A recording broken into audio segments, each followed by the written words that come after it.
Welcome back to another video. My name is Abby, and today we're going to talk about the key to shifting your reality. Before we start the video, I want to make sure that you know that if you are interested in breaking through your limiting beliefs and manifesting whatever it is that you want, whether it be about relationships, whether it be about money, whatever it is, if you want to work one-on-one with me, go ahead and hit that link below. It's going to take you to a schedule so you can book your session. And if you are interested in getting more exclusive content, engagement and interaction from me, I now have a Patreon site, so you can click below in the description and see if any of those levels resonate with you. So back to the video. What is the key to shifting realities? Well, first of all, let's unravel it and see what we're actually doing. Well, really, you're wanting to shift a reality. Another way to say that is you want to manifest something different than what you're currently experiencing.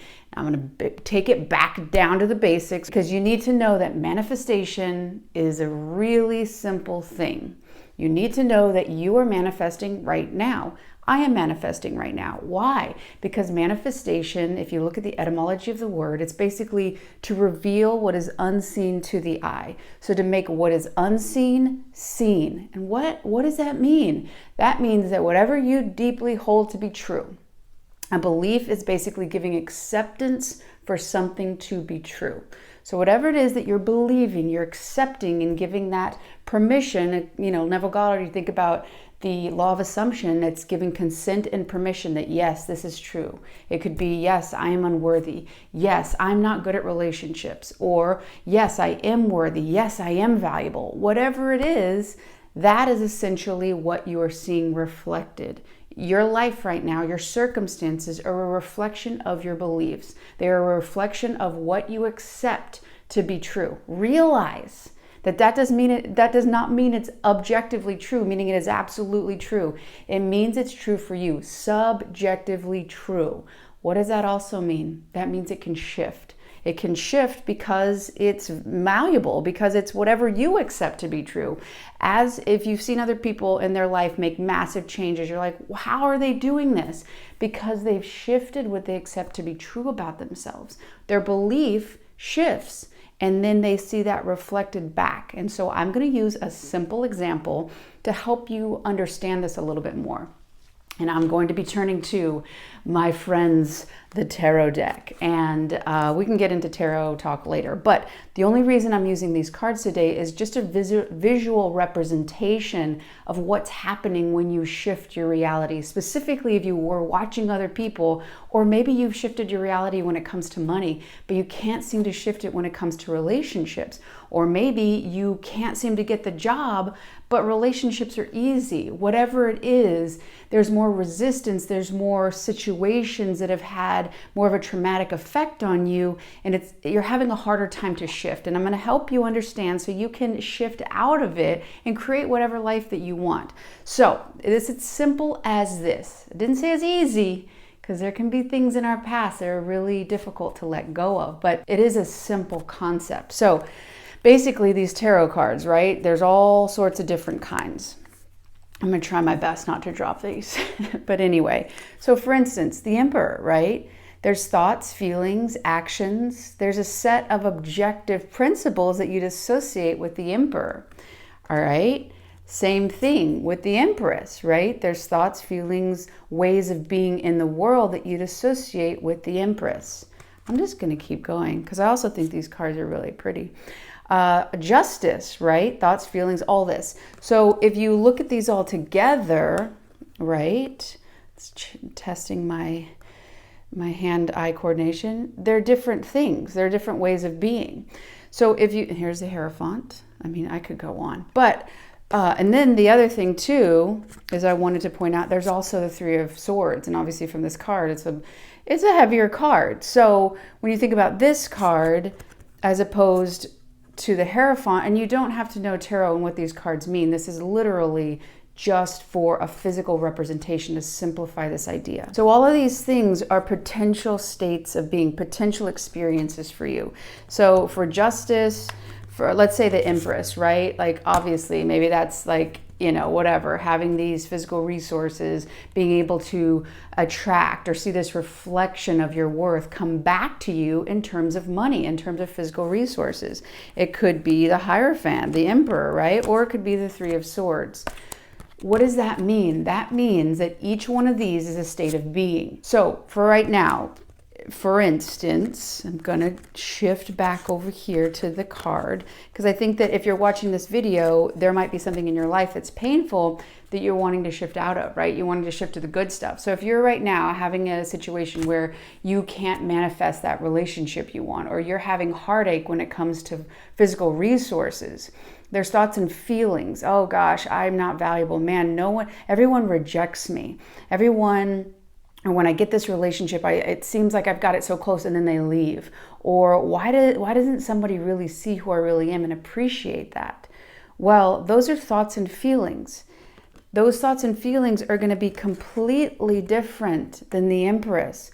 What you see reflected back, just like I'm seeing this reflected back in my camera as essentially a suffering heart. Well, when I put this up, that's completely different. The whole thing is what I'm telling you right now is, according to Dr. Joe Dispenza, in the quantum field, endless possibilities of you and your experiences in the world exist right now. Just like this, all of these possible variations of cards I could pick from, right? So the secret, the key to shifting realities, how in the world would I shift here? Well, I would move my hand, right, to pick which one I'm going to select. I almost dropped them. But how in your life right now, or can you move to what reality you're selecting? The key here is what thoughts and what feelings you are having that are dominating you. What's confusing here sometimes is people are thinking, okay, I'm affirming. Why isn't it changing? Or I'm having like a whole week of really good and then everything blows up. The blow up, those things that are coming up, are your deep down beliefs. They're there to give you clues. So your dominant state of being, your dominant thoughts and your dominant feelings are what are selecting these cards. If you continue to have that high worth, that high value of yourself, and expect the acceptance to be true, that you deserve physical resources, that you deserve love and respect, that you are whole and complete, that you yourself are valuable, then you will see it reflected back, just as I'm seeing this Hierophant reflected back in the camera. However, in contrast, card shifting, if you're thinking, I'm not lovable, I'm not worthy, if somebody comes and loves me, then I'll feel whole and complete. If I have that $100,000 job, then I'll feel valuable. If I get that job, then I'll know that I'm worthy.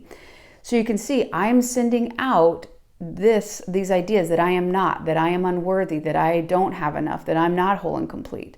So even though I could be thinking and affirming other things, what I'm feeling and thinking underneath it all, I'm going to see that reflected back. So the key here is really being an investigator. What are you thinking on a consistent basis? What are you feeling? And when those negative thoughts, those thoughts that you're not whole, you're not complete, what is triggering them? When do they come up? When do they get pushed to the surface? And how do you deal with them? How do you accept that to be true? When has this come up originally? And I've had people ask, this thing was really painful. I don't want to deal with it. That's okay. You don't have to go back and relive every painful thing that has ever happened. What you need to see is observing who you are being right now. Who are you when it comes to that relationship? When you go and meet somebody new, are you looking for their validation? Are you wanting their acceptance? Do you edit and shift yourself so that they'll accept you, so that they'll like you? Or do you stand rooted in yourself and refuse to abandon and refuse to neglect yourself? The same thing with money. Are you looking to see if somebody gives you money, if somebody gives you a raise, if somebody gives you a salary in which you think then you'll feel better about yourself? As long as you're waiting for the solution outside of yourself, you will stay in whatever card that you currently have selected. When you identify with your current reality as who you are, with the thoughts that you have as who you are, rather than an observation, you are the observer, observing what thoughts you're selecting. Those thoughts come with the meaning that you've given different circumstances and situations in your life. When you change the meaning that you've given things, your entire view of how you see the world will change, and therefore how you move in the world, how you think, and how you operate can change. And you then have the ability and opportunity to select the reality that you want to live in because of your thoughts and your feelings. That's going to create the action. But you first have to be it before you can see it out in the world. I really hope you've enjoyed this video. If you have, hit subscribe. If you like this video, hit that like button, and I'll see you on the next one.